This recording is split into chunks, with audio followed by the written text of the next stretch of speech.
Okay, so I've decided that on this page on Black Girl Eating Disorder, I am also going to start doing video diaries for when I'm going crazy. And I guess right now I'm just like having a lot of anxiety or something. I don't know. I'm just kind of mad and I don't like, it's like, it's like you want to talk to everyone, but then again, it's like you don't want to talk to anyone. And then it's like, you call people and then it's like, they don't want to pick up the phone. And it's, I don't even know.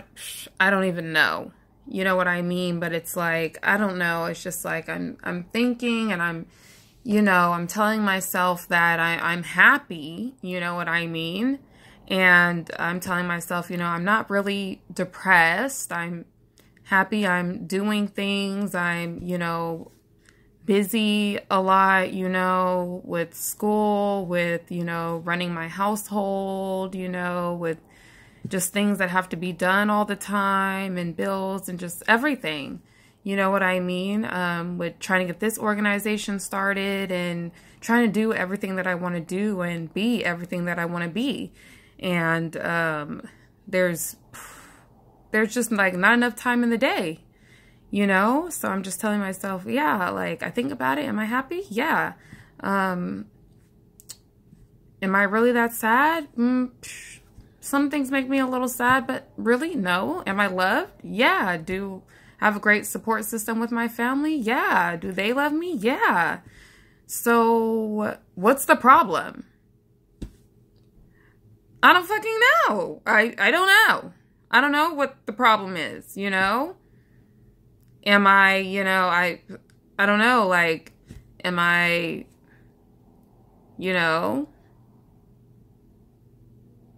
I don't know.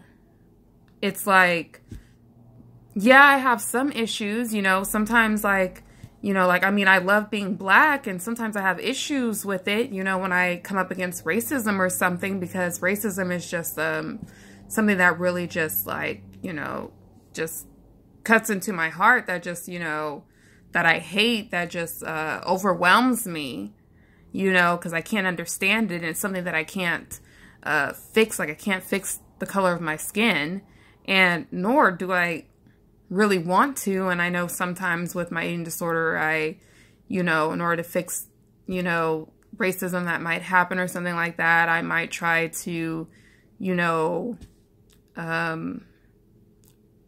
become more like white people by trying to look more like them, by trying to get as skinny as them or something, so that I am more acceptable and, as smart as them, stuff like that. I mean, Black people are smart, but you know what I mean, more proper, stuff like that. I don't know, I'm just really rambling. I feel like I'm happy, but then if I'm happy, then why am I destroying myself or destroying my body? And I feel like I don't want to. Like I don't want to. I don't want to be in this circumstance. I don't want to be starving myself. I don't want to be, going days without eating. I don't want to have this fight of, over food, of, not eating for days, ending up in the hospital for so long, and my heart almost stopped. Like I don't want these problems, and I don't want it to be because of food, which right now is like my enemy. And I don't want the G2 back and stuff, and I don't want to have one, and I'm gonna have to get it back anyways. But I just like, this isn't what I want. This isn't like the life that I want. I want to have kids. I want to, I don't know, like I want to be, I want to be an amazing person.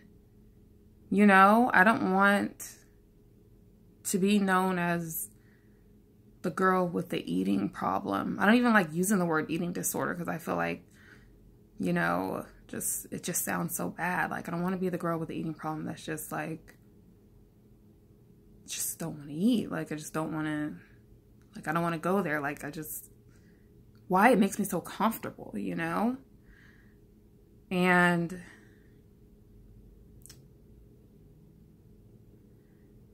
sometimes I don't know how it got like this. I don't know how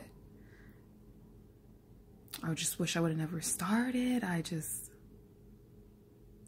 don't understand how some people think that it's a game, or think that it's, you know, some people can do it for attention, just for attention.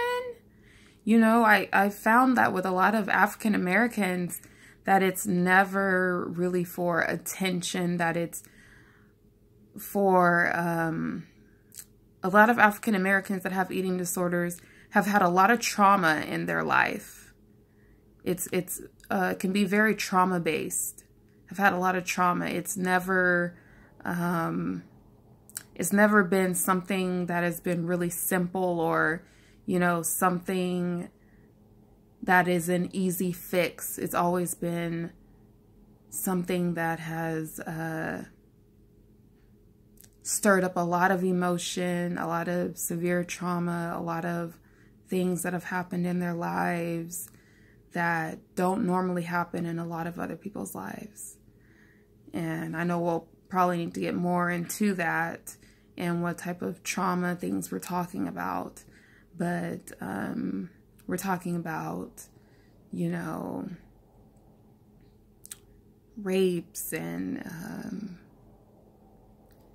you know, continuous type of sexual abuse and things that don't just happen one time, but traumas that happen over and over and over in the person's life. Like, just normally, just like from birth, it's been one trauma after one trauma after one trauma. Like, they've had a hard life, you know, not just like one thing. And trauma can be seen. My trauma is not the next person's trauma, which is not the next person's trauma. What might be, you know, what I've been through, and my trauma might be, you know, might be a lot of trauma. And, you know, for the next person, what they might go through, I might see as not that traumatizing at all compared to what I've been through. But for them, it's super traumatizing because they haven't been through that much stuff. So the one thing that they have been through is extremely traumatizing, you know, because they're not used to having to go through anything. So that one thing is just devastating for them. But for me, because I've been through so many other things, you know, it's made me a stronger person. And it's just not, you know, one person's trauma is not another person's trauma. And you can't really judge people's traumas by saying yours is worse or something like that, because they can feel that one trauma that they're having, they could feel the same as the trauma that you had, because that's how devastating that one trauma is to them. Because they may have never lost a friend or anything like that. Although you've lost 3, it's like their first time ever losing anybody in their life. And you just lost people consecutively, like just over and over again in yours. So it's almost like you're getting used to it. For them, they've never been through it. You know, and their emotions are different from yours. So with them, they handle things differently.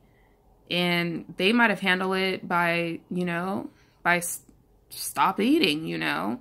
And you may have handled it by maybe self-destruction, by cutting, or you may have handled it by ignoring it altogether, or, you know, by crying or something like that. So you can just never judge your trauma against someone else's. This is not that type of disease where, you know, just because someone is skinnier does not mean that they are, or just because someone is skinnier doesn't mean that they've been through more.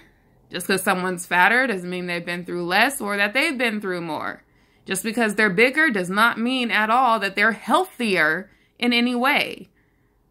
I mean, when I've been in treatment and stuff like that, some of the sickest people that I knew were of higher weight than some of the smallest people I knew. Some people that were in more trouble, you know, health-wise, were some of the more normal-sized bulimics than the anorexics, because their bodies were, you know, were used to starvation.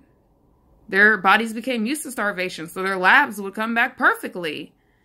And the person that was bulimic, their, you know, labs were all over the place. Their potassium was really, really low. It was crazy. You just never knew. You could never tell someone's health just by looking at them. You could never tell. I was in there, and when I was bulimic, I was having way more trouble, you know, health-wise than I thought. Like, I thought that, you know, I was bigger, so I thought, oh, I'm probably, like, you know, a lot healthier than, you know, some of the smaller people in here, and I was wrong. I was closer to death than any of them. And when I got smaller, it didn't really change. Everyone's body is different, you know?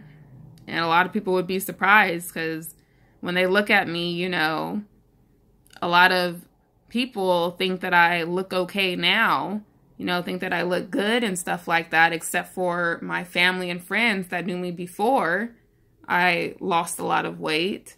And they think that, you know, that I look sick, that I look, you know, like a skeleton, that I look horrible because, you know, I used to be really, really thick and really big boned and, you know, weighed 50, 60 pounds more.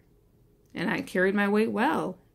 So this to them is like, whoa, you know, I was a size like 13, women's 14, 12, 14, 16. And now I'm a size 0. 0, 00. So that's a big change, you know? So